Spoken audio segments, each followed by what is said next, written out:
जितनी पानी वाली जहाज है सब किधर से जा रही है? मलक्का। मलक्का जल संधि पार करना बहुत टफ। क्या लिए कि हमको मलक्का बंद करना है, बंद कर कुछ नहीं करना है, माइंस ले आना है, यहाँ फेंक देना। जैसे देखेगा जहाज जा रही है अपने को फाड़ ले। ये बहुत डेंजरस चीज। अगर मलक्का बंद हुआ कहानी खत्म। चाइना से लड़ाई होगा तो हम लोग मलक्का के सामने में ले आके बाहर खड़े रहेंगे, मुंह से मिसाइल मारेंगे लोग दनादनी। हम लोग यहाँ कह रहे हैं मलक्का रोक देंगे, मलक्का रोक देंगे। चाइना क्या प्लान कर रहा है?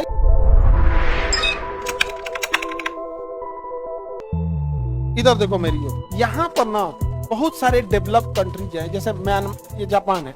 जापान की सारी जहाजें इस मलक्का को होके जाती हैं। समुद्र के बीच का पतला रास्ता क्या कहते हैं? मलक्का। कोरिया से भी कहाँ जाती है? मलक्का होके। ताइवान से भी मलक्का, फिलीपीन से भी मलक्का, वियतनाम से मलक्का, और दुनिया का सबसे ज्यादा व्यापार जो चाइना भेजता है मलक्का। तो मलक्का होके जब जाती हैं जहाजें तो यहाँ सिंगापुर है। सिंगापुर बहुत डेवलप हो गया। सिंगापुर ने कहा कि दुनिया की सारी जहाज हमारे यहाँ से आ रही है, इसलिए जिसको जो सामान पहुंचाना है हमारे यहाँ पहुंचा दो, हम कहीं भेज देंगे। हम मुगल सराय स्टेशन है, नहीं समझे? जैसे कोई बड़ा स्टेशन है वहां सामान रख दिए, वहां हर जगह की ट्रेनें रहेंगी। अब कहेगा फिलीपीन हमारे यहाँ रखिए, तो इतनी जहाजें उधर नहीं जा रही है। लेकिन जितनी पानी वाली जहाज है सब किधर से जा रही है? मलक्का। तो सिंगापुर का हमारे यहाँ छोड़ दो, हम ट्रांसपोर्ट कर देंगे। धीरे धीरे सिंगापुर हब बन गया। अब जहाजों के कैप्टन कहाँ रुकते हैं? सिंगापुर। हवाई जहाज के भी कैप्टन सिंगापुर। सिंगापुर हब बन गया कि सब कहाँ भेज दो? सिंगापुर। वहां से आप कहीं भी डाइवर्ट कर सकते हैं। सिंगापुर एकदम छोटा सा देश इतना डेवलप हो गया जिसका कोई हद नहीं। लेकिन हई जरतुआ हुआ जो है थाईलैंड, कहा कि बाप रे बाप, एक काम करते हैं हम अपना धरती काट देते हैं, इसे धरती काट देंगे और नहर बनाएंगे धरती काट के, और कहेंगे सब जहाज इधर आओ, शॉर्टकट है, इधर से जाओ। और जहाज सबका भी पैसा बच जाएगा। जहाज का क्या हो जाएगा? पैसा बच जाएगा। पानी वाली जहाज का क्या बच जाएगा? पैसा बच जाएगा। तो उसको तो फायदा है। 2-4 किलोमीटर बच गया, 100,000 किलोमीटर। अका की तनी पैसा लेंगे, कंट्रोल भी करेंगे। तो धरती काट रहा है वो बीचवा में से। कौन? थाईलैंड। जहां से काट रहा है फुकेट के पास एक जगह लिखा होगा, देखिए, क्रा स्थल मध्य, क्रा स्थल संधि लिखा है। क्रा स्थल संधि क्या लिखा है? क्रा स्थल संधि क्या लिखा है? मिल गया। क्रा स्थल संधि को कौन काट रहा है? अब क्या, कौन सा नहर बनाएगा? क्रा नहर। कौन नहर बनाएगा? क्रा नहर। कौन नहर बनाएगा? क्रा नहर। क्रा नहर बनाएगा, समझा गया? क्रा नहर बनाएगा। इसके लिए पैसा कौन दे रहा है? चाइना। टेक्नोलॉजी कौन दे रहा है? चाइना। तो नहर को कैसे बनाता है? एक के बार में नहीं खोदा जाता है ना। जैसे पहले बीचवा में से खोद देगा। जैसे ये यहाँ समुद्र ऐसे पतला रास्ता है, क्रा, यहाँ से काटना है तो पहले क्या करेगा? इतना दूर छोड़ देगा, इतना दूर छोड़ देगा।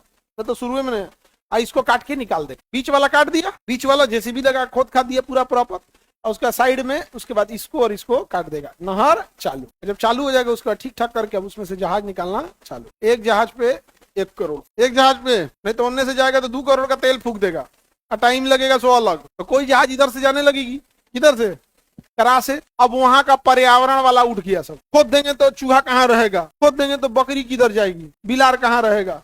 वहाँ पर्यावरण वाला क्या कर रहा है? हल्ला कर रहा है कि हम क्रा नहर बनने नहीं। तो अभी थाईलैंड इस पे क्या किया है? रोक लगा। मलक्का जल संधि पार करना बहुत टफ है। इधर देखो, इस दिन सिंगापुर और इंडोनेशिया चाह गया। देखो इंडोनेशिया जस्ट नीचे है। इस दिन इंडोनेशिया सिंगापुर चाह लिए कि हमको मलक्का बंद करना है, बंद कर देंगे। कहीं जगह है, ये पतला सा रास्ता है जाने का। समुन्दर का कहीं जगह है, देखो हर जगह समुन्दर नहीं ले जा सकते, गहराई कम रहेगी।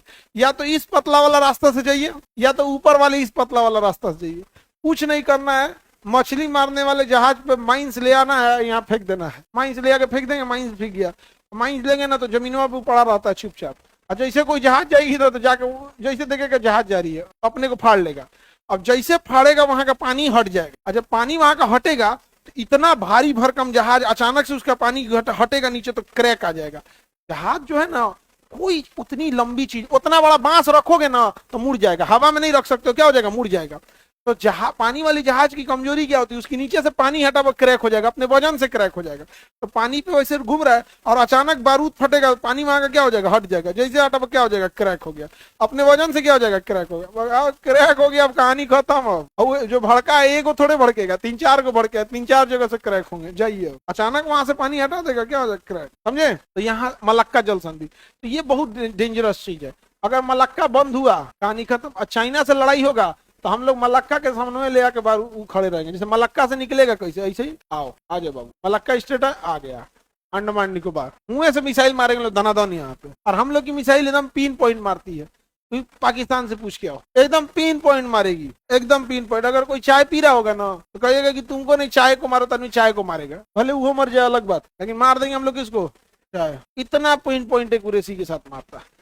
तो मलक्का से जो ढेर मन बढ़ी करके निकलेगा, आगे कौन है, अंडमान निकोबार। तो ये हो गया म्यांमार, चाइना से सटा हुआ है म्यांमार, इसका मिसयूज चाइना बहुत अच्छा से करता है। हमारा यहाँ पर ना अंडमान निकोबार में जवाहरलाल नेहरू ने यहाँ का एक कोको द्वीप किसको दे दिया, म्यांमार, क्योंकि म्यांमार का कहना था कि जब विभाजन हुआ था तो हमको ये अंग्रेजों ने दिया था तो दे दिया। ये सबसे बड़ा बेवकूफी किया, सबसे बड़ा बेवकूफी था, म्यांमार को कोको द्वीप नहीं देना चाहिए। उसके अलावा म्यांमार ने क्या किया कि चाइना को भाड़ा पे दे दिया। ये तो लॉजिक मिल गया हम लोग को बहाना, या तो वापस दो या तो अपने लिए यूज करो, वापस दो या तो अपने लिए यूज करो। लेकिन चाइना पैसे से बहुत शक्तिशाली है, देख रहे हैं अमेरिका के धमकी से नहीं डरा रहा है। चाइना के पास क्या है, पैसा है। दुनिया में दो ही चीज राज कर रहा है अभी के समय में, पैसा, मशीन। हवाई जहाज क्या है, मशीन, यानी टेक्नोलॉजी। वर्ल्ड को चला रहे हैं लोग कौन, पैसा और टेक्नोलॉजी। और टेक्नोलॉजी किसके पास है, जिसके पास पैसा उसके पास आ जाएगा। तुम वैज्ञानिकों को तो तुम्हारे यहाँ चलाएंगे, पैसे नहीं दोगे तो क्या टेक्नोलॉजी आएगा, कभी नहीं आएगा। पहले जब ये पैनल नहीं हुआ करता था, बोर्ड होता था, तो आदमी कोई चीज ड्राइंग बना देता था ना तो जल्दी उसको मिटाता नहीं था। अब पता चला उसके जगह पे दूसरा बनाना है, जगह नहीं होता था। अभी एक साथ 200 ड्राइंग बनाते, टेक्नोलॉजी का यूज आ गया। तो चाइना ने ये कोको आइलैंड ले लिया भाड़े पे और यहाँ पे रडार स्टेशन लगा दिया निगरानी वगैरह के लिए। अब हम लोग का यहाँ श्रीहरिकोटा और ये सब चीज मिसाइल प्रक्षेपण केंद्र वगैरह ये सब बहुत दिक्कत करता है। और यहाँ से चाइना सड़क लेके चला है, चाइना म्यांमार इकोनॉमिक कॉरिडोर। अब उसको इतना घूमने की जरूरत ही नहीं है। हम लोग यहाँ कर रहे हैं मलक्का रोक देंगे, मलक्का रोक देंगे। चाइना क्या प्लान कर रहा है कि यहाँ से सीपीईसी बना लेगा। तो खैर सीपीईसी तो अनस्टेबल है, और यहाँ से पानी वाली जहाज से लेके आएगा। यहाँ उसने सैन्य अड्डा ले रखा है, हम्बनटोटा में सैन्य अड्डा ले रखा है, कोको द्वीप में ले लिया है, म्यांमार के पास और बांग्लादेश में भी प्लान चल रही है उसकी, चिटगांव के पास। अब वो यहाँ से ले आएगा यहाँ पर, और यहाँ से सारा पेट्रोलियम को पहुंचा देगा कहाँ, अपने देश में पाइपलाइन से। अगर पाइपलाइन नहीं भी है तो उसके बाद पैसे की कमी नहीं है, दिमाग से बिछा देगा पाइपलाइन, समझे। पैसे से बहुत ज्यादा हो रहा है, और नेहरू को तो ये देना नहीं चाहिए था। कौन सा द्वीप, कोको आइलैंड। इसके अलावा ये सब जो सीपीईसी लेके चला आया सब, ये बहुत डेंजरस हो गया हम लोग के। इधर से सीपीईसी है, इधर से म्यांमार। अभी बांग्लादेश में एंट्री का प्रयास कर रहा है। सोचिए अगर बांग्लादेश में एंट्री करेगा तो इस सड़क को यहाँ से घुमा के कहाँ लेके चल जाएगा, बांग्लादेश। और कहाँ तक आ जाएगा, चिकन नेक तक। कहाँ तक आएगा, चिकन नेक। और इधर नेपाल से सड़क लेके आ ही रहा, नेपाल में लेके चलाएगा। और अगर यहाँ पर आ गया तो बस थोड़ा सा एरिया होगा, युद्ध के लिए बहुत खतरनाक हो जाएगा। एक छोटा सा एरिया 50 किलोमीटर का, 25-30 किलोमीटर का हारमूज, अमेरिका जैसा देश के नाक में दम कर दिया, अमेरिका जैसे देश के नाक में दम कर दिया। जबकि अमेरिका को बड़ा दूर से आना है, तो हमें दुश्मनों को कमजोर नहीं समझना है। हम चाइना के मैटर पे पैसे से कमजोर हो जाते, हमारे यहाँ पैसा ही नहीं है, हम हाथी हो गए ना। इतनी जनसंख्या है कि जो पैसे एजुकेशन और जो पैसे रिसर्च पे खर्च होने चाहिए वो जाता है राशन कार्ड पे, वो जाता है घर बनवाने में, शौचालय में, साफ सफाई कराने में, अलग अलग योजनाओं को देने में। नहीं समझ में गया, करिया लड़का हुआ तो 1 लाख, ऐसा कोई योजना नहीं है, होना चाहिए है कि नहीं। बेचारा का एक्स्ट्रा खर्चा हो जाता है क्रीम पाउडर में, लड़की के लिए ज्यादा खर्चा हो जाता है। मतलब दुनिया भर की योजनाएं बहुत चलती है, कुछ एसेंशियल है। अच्छा देखिए, ये जो राशन पे अनाज मिलता है, उस अनाज को इस्तेमाल करने वाले 100% तो नहीं, 80% ऐसे लोग हैं जो उस अनाज पे डिपेंडेंट है। 20% मान के चलते हैं कि बना लिया कि आ रहा है तो आने तो न क्या जाता है, ऐसा घूम मिलता है तार घर से आवता का ये बोलने वाले 20% मिलेंगे ऐसे, बट 80% को सच में जरूरत है। हम उसे कुछ कर भी नहीं सकते। और चाइना सच इतना डेवलपमेंट, पैसा इतना हो गया है उसके पास। जब पैसा ज्यादा हो जाता है इंसान के पास पावर आ जाता है। आगे बढ़े, पैसा के पास तो इतना पावर है कि पर्स को फाड़ देता है। ज्यादा रख दीजिएगा ना पर्स को, पर्से को फाड़ देता। हाँ, उतना पैसा रहता है किसके पास में,